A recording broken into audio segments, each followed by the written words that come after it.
ሰላም ሰላም ውዶቼ እንዴት ናችሁ? ደህና ናችሁ? እኔ ጋር አልሐምዱሊላህ ሁሉ ሰላም ነው። ዛሬ ከፋሚሊዎቼ ጋራ ወጣ ብለን አብረን ያሳለፍነውን ጊዜ አንድ ላይ እንድናይ ወደድኩኝ ማለት ነው። ሰላም አለይኩም ወራህመቱላሂ ወበረካቱ። ውድና ውድ ቻናሌ ቤተሰቦች እንዴት ናችሁ? ደህና ናችሁ? እኔ ጋር አልሐምዱሊላህ ሁሉ ሰላም ነው። እንዲሁም የክርስቲያን እህት ወንድሞቼ ወገኖቼ እንዴት ናችሁ? ደህና ናችሁ? እኔ ጋር ያለው ነገር ሁሉ ሰላም ነው። በያላችሁበት ቦታ አላህ Subhanahu Wa Ta'ala ይጠብቅልኝ እያልኩኝ እስኪ ትንሽ ቪዲዮን አይተን መለስ እንበል ማለት ነው።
ያሳለፍነው ጊዜ ይሄንን ይመስል ነበረ። እንግዲህ አዘን እየበላን እንገኛለን ማለት ነው። በመሃላችን ደግሞ ያለው ልጅ የእህቴ ልጅ ነው።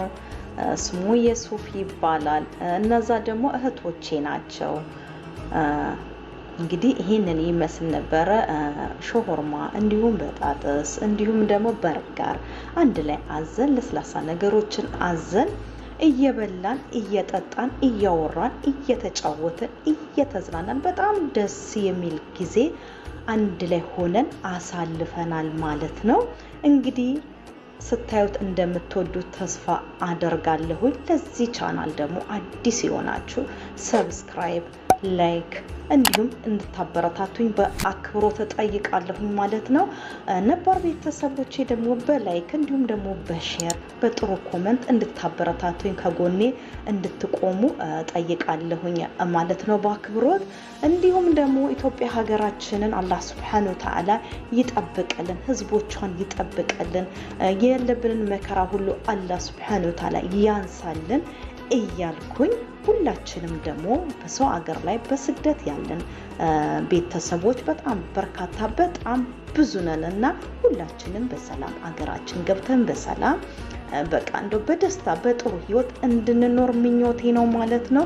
መጨረሻ ላይ ግን ስትወጡ እንግዲህ ሰብስክራይብ እንዲሁም ላይክ እያደረጋችሁ አዲስ ቤተሰቦችም ተቀላቀሉኝ እያልኩኝ የነበረኝ ዝግጅቴ በዚህ ቋጨውኝ ማለት ነው። ሰላማችሁ ብዝዝት ይበልኝ በያላችሁበት ቦታ አላህ Subhanahu Wa Ta'ala ይጠብቅልኝ እያልኩኝ ሰላማችሁ ብዝት እያልኩኝ በዚሁ ተሰናበትኩ ማለት ነው። ቻው፣ መልካም ጊዜ ይሆንላችሁ ባይ